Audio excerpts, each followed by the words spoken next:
The Studebaker poem. If you try to stop it long enough to say anything about it, then okay, that's one thing you can do, like it was orange, say, or green, which is how it seemed just then as it whooshed by. Maybe lumpy, or slightly oblong, but who's to say it was gone that quick? And I think what that tells us is that stopping is problematic at best, because pretty soon you're going to have a taxonomy of things that might not exist, or their existence is pretty dependent on the stopping and who did it. That would be you in this case. And even worse is what happens to space and time under conditions of stoppage. Oh God, this is so great and beautiful. I never get this excited about prose, and I hope you will too, because we're launched now. I mean, my whole chest opens up and I can finally breathe. Zang! Oh my. Oh my. I have to stop and take a break. It's too much. Well, and then much time passes. Slow time. Days, a week. Well, that turned out not to be so sustainable, since it was really, wow, a flash in the pan, as my mother used to say, at least in so-called real time, by which I mean by the clock time. And I fell down off that pinnacle pretty quick, or maybe I didn't so much fall as get blown off by that wind I was breathing. And it wasn't even so much wind as water, since I am simultaneously on some peak and deep, deep undersea, which is without any doubt whatsoever exactly where I want to be. And also to take you there and, whoa, here we go again. It's dropping down or flooding up into real time, just as all the worlds kiss at this singularity which lasts, not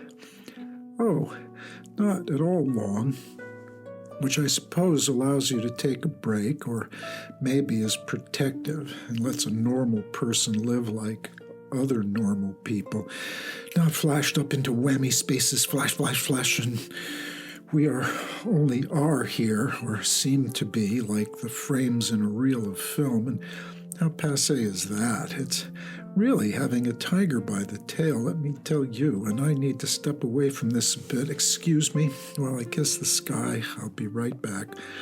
But with time being so flexible, it's hard to say how long anything is. Or it's like sticking your head up into a fierce storm with terrific howling winds threatening to blow you off to Oz, or worse and better, with white paint streaked with golden reds and violent greens and final oranges, all whipped to a frenzy, making me think of Cy Twombly sometimes dripping and whirling magnificent colors. Wind, wind, wind howls. The sounds are colors. I see and hear them rush and spiral. Quick, quick, pull back into still and the silence below, where time is not so fierce and fast, more molasses-like, and things take shape more fully. Still life, colors on a table, in the swelling sun, a knife, an apple, a bottle of Bordeaux, and so on. Shapes shift and fall apart. Hang on to that orange, but we live here mostly nonetheless, until I begin to feel my feet begin to sink, as if standing on fishes, and real time ceases to matter again. I breathe with my feet and all my skin. The atmosphere is viscous and eddies slowly between my toes and fingers, and your hair swims out from your head as if you were the Sargasso Sea itself. It's not that things are slower now, though that could certainly be. But everything is in everything else like water and water, and everything seems to matter more. And I am somewhat less frantic, though that's not very important, really. It's just how I feel about it. All the colors are all more continuous. You could actually have rainbows here because it is slow enough. And I realize that colors have velocities and not only sounds.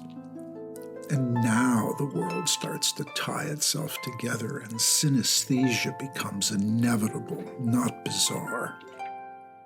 And oh dear, paintings are more real than the things themselves, and abstract paintings I suddenly see are the most real of all because they show the colors and the sounds and the velocities and their vectors simultaneously, or as close as anyone can come. And this apple here, this bunch of grapes, this pineapple are all too complicated to ever be at all. We have to stop them in one time, in one space. Snapshot, fixed, stopped. Meanwhile, in another universe, this apple is zipping, flying, roaring in that fierce wind, which it is, and screaming shades of red, making symphonies of colors choreographed at 1,000 speeds, the vectors shooting off everywhere. Not one thing, but 1,000 dancing images reflected of its selves, each breathing the heavy, viscous fluid, making everything one, making all things breathe and drink the same intoxicating, mystical food, eating and drinking and swimming in the liquid air and dark, shining, glowing, beating, curling body of the world. And vivace, whack, whack, whack, yellow! Suddenly, and for no reason at all, it grinds to a halt. Chromatic black. And we do too. Time returns, flows in clock time, public time. It's sad, but calm, liquid. The words work quietly again. The heart slows to bump, a thump. We inhale deeply, breathe out very slowly. Red is red again. Sea is sea. The battered old Studebaker cruises the Arizona highway like they all used to do back in the day, the tires humming on the hot, hot pavement, the hypnotic lines flashing silent underneath, and the dry air chaps your cracked lips bad, and they bleed, but just a little bit.